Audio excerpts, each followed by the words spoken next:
Yung upgraded kasi, mas mahirap siyang hanapin dahil yung sa part namin, ang turo kasi sa amin, kung bibili kayo upgraded, yung kahit ano pa itsura niyan, okay lang. Kahit mamukha pang unggoy yan. Basta malaki yung other, bibili namin. Ganon kami. Ang goal talaga namin for the goat is milk and also meat. That's why we don't buy pure breed. Kasi kung pure breed, hindi mo siya mabebenta ng for meat production eh. So sa amin, gusto namin both kung lumabas na kid is buck or buckling, pwede namin ibenta kahit na magkano na lang. And mas mababa yung cost namin. Yun yung sana. Pero no one has done it yet. Na kasi usually based sa namin, sa observation ko sa industry, pagka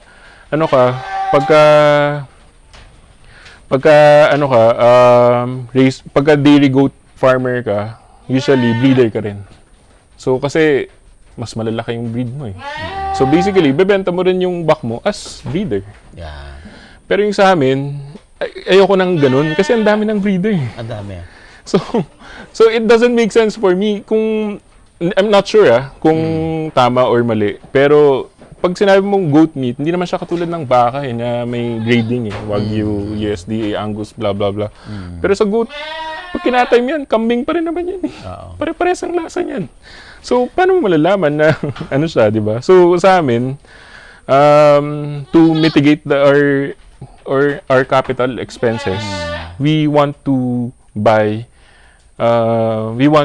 find in the market yung mga sinasabing ang anomalies na upgraded siya pero malaki yung other niya, as long as makakapag-yield siya ng 600 ml to 1 liter, kukunin namin. And then, we'll invest on the buck na lang. At least ganyan yung mindset mo. Kasi, di ba, nauso nga ngayon, ang dami na sa goat racing, di ba? Lahat sila, puro pure. Yes. Di ba? Puro pure. So, ang nangyayari, kasi ang tingin nila, lalo yung mga baguhan, bibili ako ng pure. Pero ang mindset niya, kasi mag-slaughter ako, ganyan. Ang ending, nagugulat siya, hindi niya ma-recoup. Yes, exactly. Kasi nga, ang binili niya is for breeding, di ba? Exactly. So, kung for breeding ang binili mo, ang ending mo, magbibenta ka rin for breeding. Exactly, di ba? yes. Hindi ka naman makabenta kasi smaller player ka. Yes. Ang daming big players na talagang imported, di ba? Talagang sila yung nagpaparating. Kaya ang daming napapaso na, sabi na, ang kumikita lang dyan, yung breeder, yun ang bibenta ng breeder, ganyan. Mabuti ganyan yung mindset mo. Gusto mo bang matuto ng agribusiness, crops, livestock and poultry, aquaculture, at ma-inspire sa mga success stories? Agribusiness, how it works! As a YouTube channel, Agribusiness features entrepreneurs, farmers, organizations, OFWs, investors. However, beyond our usual content and official endorsements, Agribusiness does not engage in other business dealings with them. While our viewers and featured individuals and entities may choose to pursue business deals with each other on their own, we encourage them to be cautious in doing so. Ay, hello ma'am. Kumusta po? Si Sir pa ba? Opo. Hello po. Ito pala ang kasama niya. Dito na pala si ma'am. Dati kay Vice President siya eh. Siya ay director na ng strategic Oh. ay the presidential management sila na in charge na affairs ng president. Oh. Pero she used to be the director of strategic communication. Hello sir. Nice to meet you. Morning sir. President Abelio po. Hello Pres. So kasama po niya, sir, yung mga taga-Picard. Ricard. Pasok po. Ba yan, sir? Kinukunan ba tayo? Opo. Baka ma-discover tayo. Yung mga operators natin, yun sir yung fini-feature nila direct body. Maganda ang impact niya na yan. So far sir, ay kamusta sir yung mga pinuntahan natin? Ayos naman. Ayos naman. Opo, President. Totoo naman, ano? Opo, totoo naman. Oo, yun lang. Kung hindi totoo, invento ni Direct Million. Sir, kung hindi nyo natatanong si Direct Body po, sila po yung may ano ba, yun, mga episode sa may studio 23 nung 23 araw. Okay. Anong taon yun, sir? About 12 years ago. 12 years ago. Studio 23. Yes, sir. Yan yung first na feature namin ang Small Rominad Center. Ayan. Dr. Tapos Cruz nag-viral pa. yung mga videos na yan Ah. sa internet. So, Slaughter Goat, sir. Tapos, they went back. Dairy Mute Goat naman Dairy yung Goat. finito. Very good. Oo. Until nagbago na, sir, yung Format. naging vlog na, sir, yung Oo. Tapos, Last na feature nila, sir, yung kamalig yan. Tama, sir, yung kamalig ang feature nila. Apa, na-feature din natin yan. of course, kasi SRC naman talagang established na yan. Oh, sir. At saka, including yung adding And other technologies po sir. sana, other units, Oo. President. Na may mention ko na, sir, yung Japanese marshmallow. Ni sir. Oh, sa Sisbay. Siya nagsisimula na. Nagsimula na, nagtanim na. At saka yung ginseng, Yes, sir. yung Opo. smart agriculture. Yes, sir. Ano lang, tawag dito? Kata-turnover lang nung Yes, sir. facility. Mga in the pipeline, sir. Sabi ko, Oo, marami ka nandun pa sa babalikan. sa Predict. Apa. Yung pagpapatubo ng ginseng. Kasi alam mo sa Korea, di ba? Yes, sir. Dinala nila rito. Hopefully maging successful. Pwede nyo rin mapuntahan Mga pioneering works po yun eh. Oo. Na-mention ko rin, sir, yung yung isang researcher natin ay yung nakadiscover dun sa may nanotechnology ng fall army worm. Maganda rin po Si yan. Dr. Paragas, Apo. we are open to that. Para Apo, sir. yung advocacy of spreading the technology. Apa, sir. And this is one way, di ba? Yes, sir. Mabilis to eh. Yes, sir. Makikita ng tao kung ano ginagawa natin sa CLSU. Yes, sir. Yun yung sir ang sabi ko, doesn't stop with goat. Marami pang balang Marami. nakakasaang CLSU na na pwede yung balikan. Okay. 100%. Apo. Nagpa tayo dito ba? Hindi, tayo na lang. Halika kayo! Kasi kayo puntag naman ang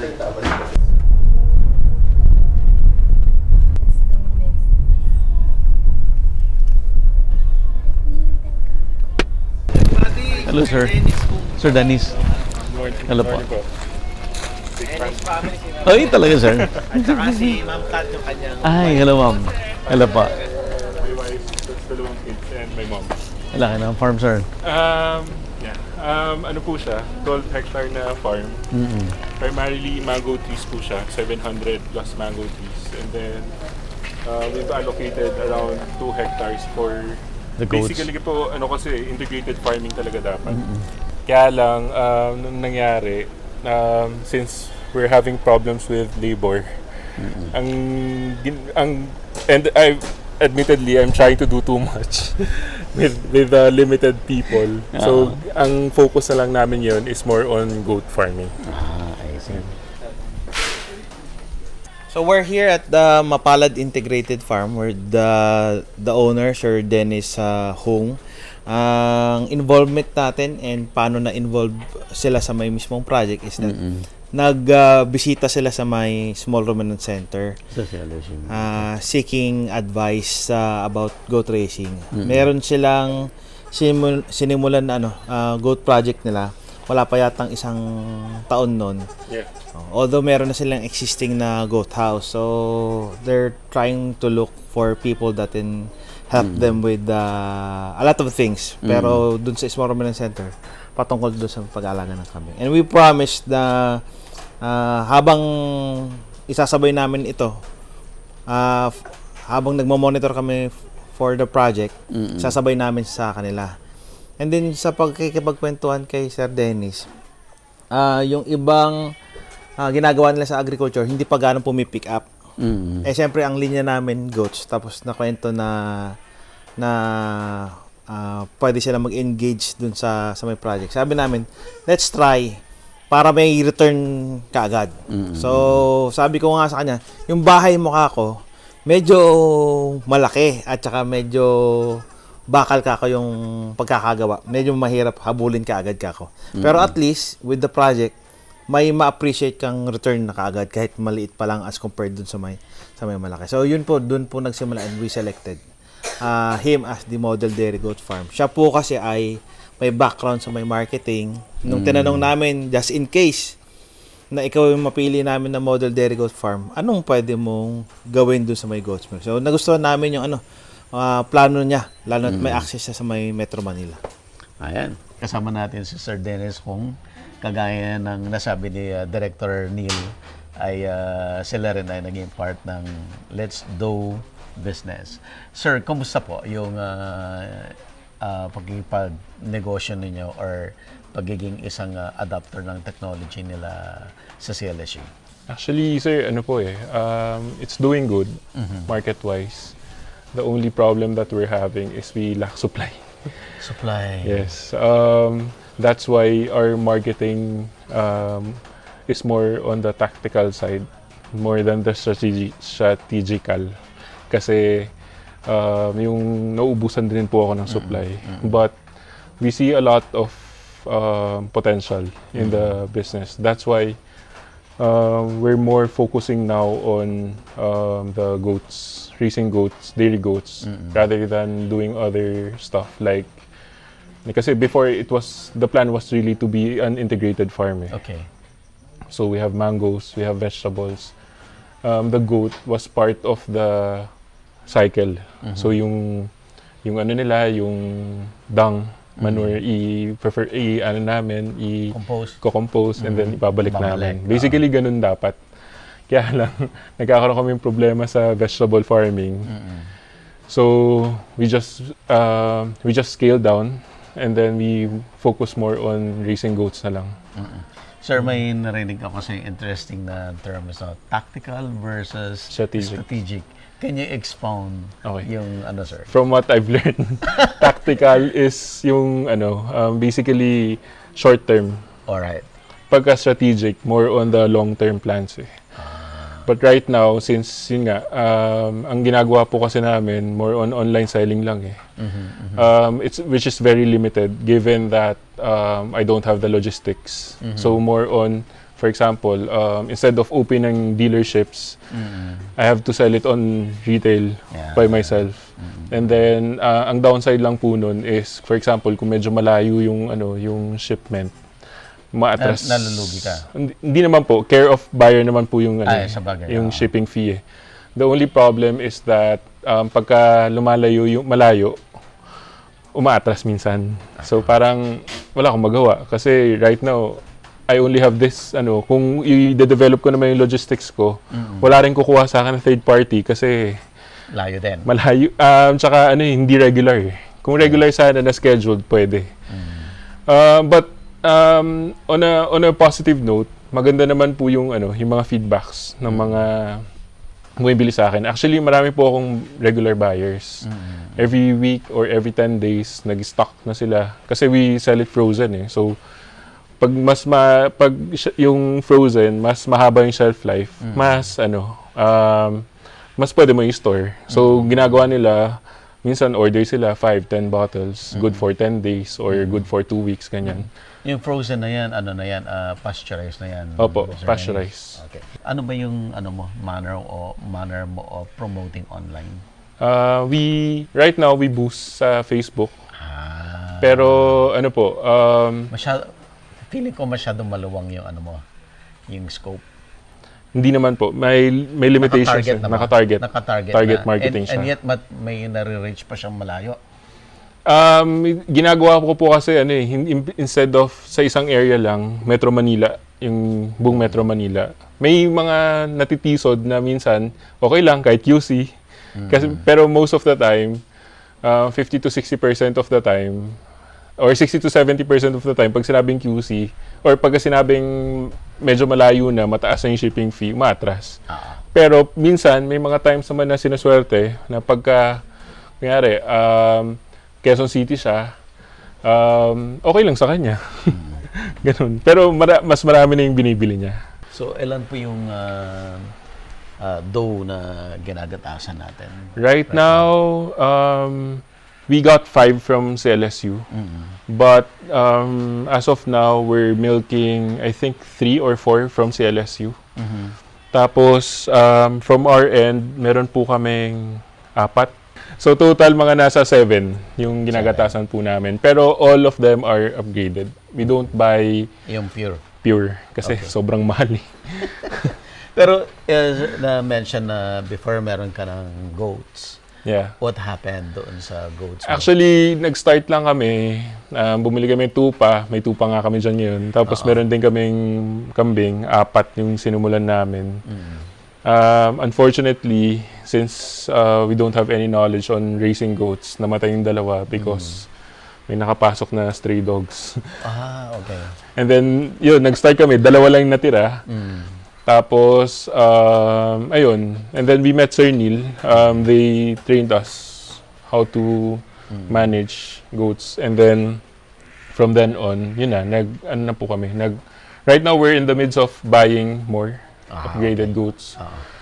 Yung nakita nyo 2 kulungan doon, ano yun eh, quarantine facility namin dapat doon. Since meron ngang, we don't want them to mix with Immediately. our existing herd immediately. So, meron po kami doon, tapos meron din kami dito, and then nandito po yung nursery. So, ilan na yung nasa herd niya ngayon? I think around nasa 20. 20.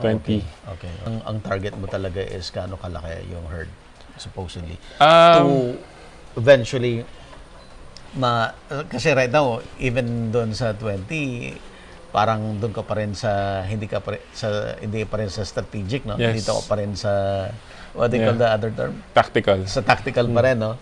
So, ano sa tingin mo yung numbers para mapunta ka sa strategic? Actually, hindi po to, hindi to science-based na inisip ko lang. I only have one number in mind. Okay. I plan to have sana 100 liters a day. Okay. Pero, 100 liters, who knows? That's almost 100 daw yan. Hindi po. Actually, 200 dapat yun. Kasi, i-rotate mo siya. Rotate kasi. So, kailangan, yeah. And, kaya more or less, mga nasa 200 heads. But, who knows? Maybe I can sell those 100 liters na pasteurized lang. But, I plan to do other products as well, like cheese, butter, yogurt. Processing. Yeah, other processing. Yun. But right now, yun lang yung nasa utak ko. But hindi ko pa alam kung gaano kalaki yung market ko eh. Kasi nga, dito pa lang, parang nauubos na ako eh. Saan kayo sa Manila din? Paranaque po. Okay. Ang alam ko, yung Facebook, natatarget mo na siya na hindi Metro Manila. Meron po. Kaya lang sinasadya ko talaga siya na Metro Manila. Gusto mo talaga. Para lang malaman na may na nagbebenta. But unfortunately, yun nga, in terms of yung return on ad spend ko naman, okay naman siya. Kasi nakabase ako sa repeat orders eh. Pag may nag-repeat order, bumababa yung ad spend mo eh. So ito yung vermi composting facility namin. Na ayan. So, kinokolekta namin yung manure doon, tapos dinadala namin dito to... Fairness, ang ganda ng farm, Parang Medyo magulo pa, pero... binibigyan mo ng oras to, Yes. I stay here thrice a week. Talaga? Opo. So, parang halos full-time din? Full-time ako dito. Full-time talaga? Yes. But I also help out in other business. Ano yung ibang business nyo, if you don't mind? Sa real estate po. Okay. Kaya nagde-develop? Hindi po. Basically, ngayon more on leasing. Nagde-develop din po, I per see. leasing. So, yung nakita niyong building sa harap, bago kayo pumasok ng gate, yun. For lease po yun. Maganda ang leasing. Actually, this year, medyo masama yung business eh. Kasi, I think there's an economic downturn. But, hopefully next year it will pick up. Mapapalo siya ulit. Yeah. So, mga commercial spaces, Commercial spaces, mostly. even in Manila. Opo. So, ito yung herd po namin. We have sheep. Kasi, mas mabilis magparami ng sheep eh. Ayan. Tapos, may mga newly acquired kami, like these ones. You've seen the other goats episodes sa Agribusiness? Opo, actually nakapag-training na ako kay Valerio. Si Randy? Yes, I last see. year. Kumusta Last naman? year, I think. Okay naman kay Sir Neil. Ah. Overnight, tapos may test, tsaka may hands-on talaga. So, kahit na hindi ako nagagatas regularly, I know what they're doing. I can do it by myself. I can also feed them if I have to. Ba't gusto mo mag full-time sa farming? Actually, before, yung family namin is agri talaga. We used to export shallots.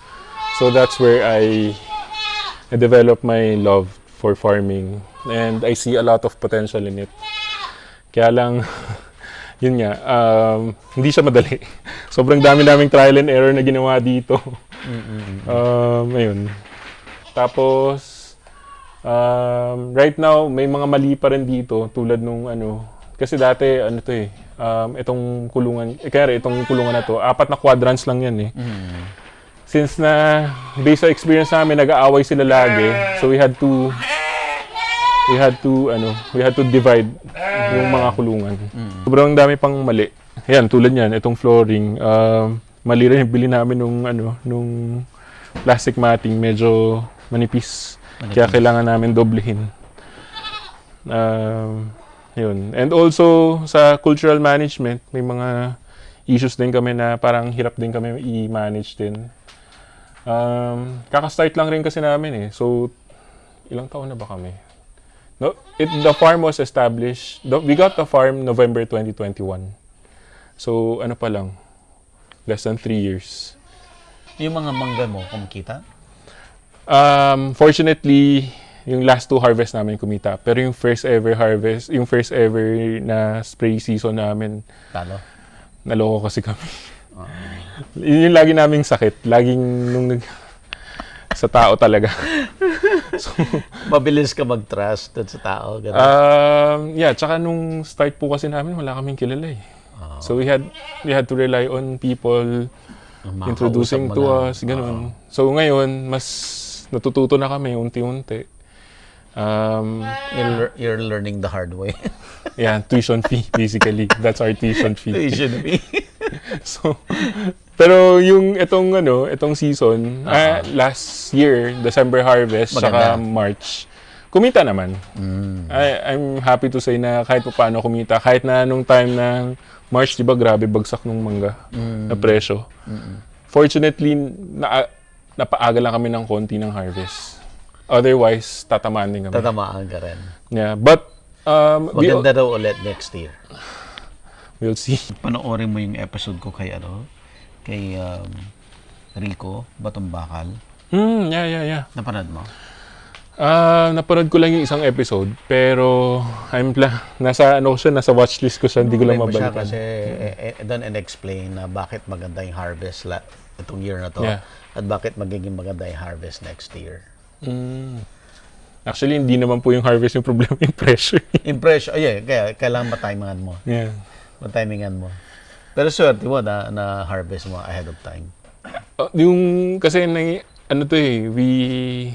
siya, volume buying siya. So, basically, pinapapakyaw namin per kilo, di ba?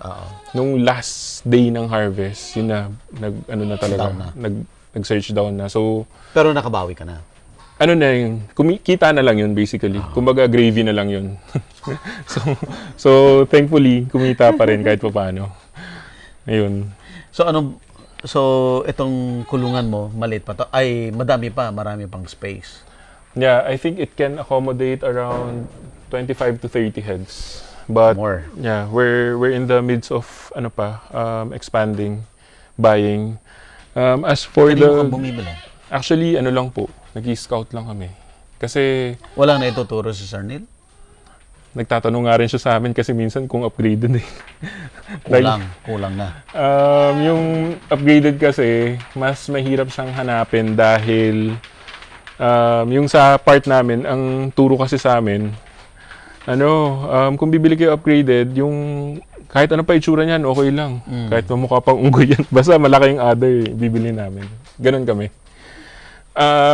Ang ang goal talaga namin for the goat is milk and also meat. That's why we don't buy pure breed.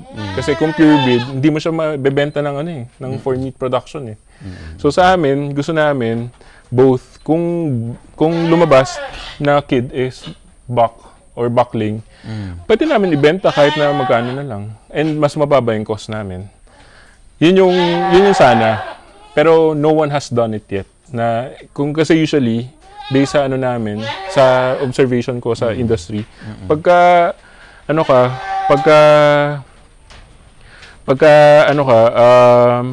pagka dairy goat farmer ka, usually breeder ka rin. So kasi mas malalaki yung breed mo eh. So basically, bebenta mo rin yung buck mo as breeder. Yeah. Pero yung sa amin, ayoko nang ganun kasi ang dami ng breeder. Ang dami.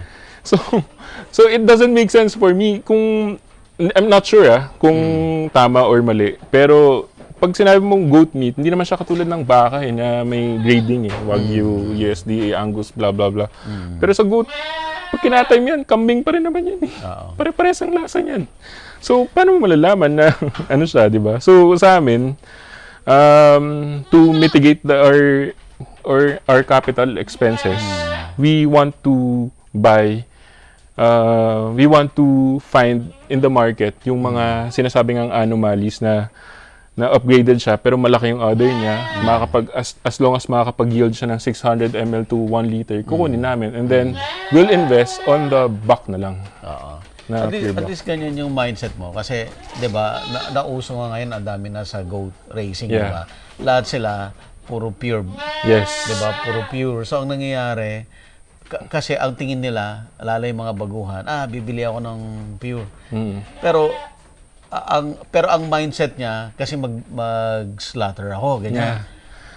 Ang ending, nagugulat siya, hindi niya ma-recoup. Yes, exactly. Kasi nga ang binili niya is for breeding, di ba? Exactly. So kung for breeding ang binili mo, ang ending mo, magbebenta ka rin for breeding. Exactly, di ba? yes. Hindi ka naman makabenta kasi smaller player ka. Yes. Ang daming big players na talagang imported, di ba? Yes, Talagang sila yung nagpaparating. Kaya ang daming napapaso na, sabi na, ang kumikita lang dyan, yung breeder, yun ang bibenta ng breeder, ganyan. Mabuti ganyan yung mindset mo. Na inaral na kasi namin. Kumbaga, parang sinasabi, before I did this, before I started this, I already went around asking and also with the help of CLSU, especially Sir Neil, na parang, sige, try mo muna magganito. And hopefully, maybe in the future, I'll be able to sell as a breeder na magagaranti ko yung magiging dough niyan. 1 liter yung kanyang produce, tapos I can sell it at a lower price. Who knows, di ba?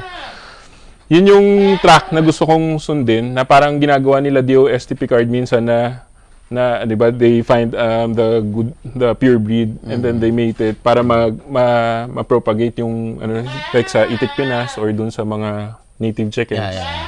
So ganun yung bahala kong gawin sana. Na ako pa lang yung gagawa. I can be wrong, who knows. Pero right now, yun yung track na gusto namin just to be able to mitigate our capex. Yeah. In fact, 'di ba? Malaki naman talaga yung demand even for slaughter goat. Malaki talaga yung demand, 'di ba? May demand siya. And also for milk, it's still developing.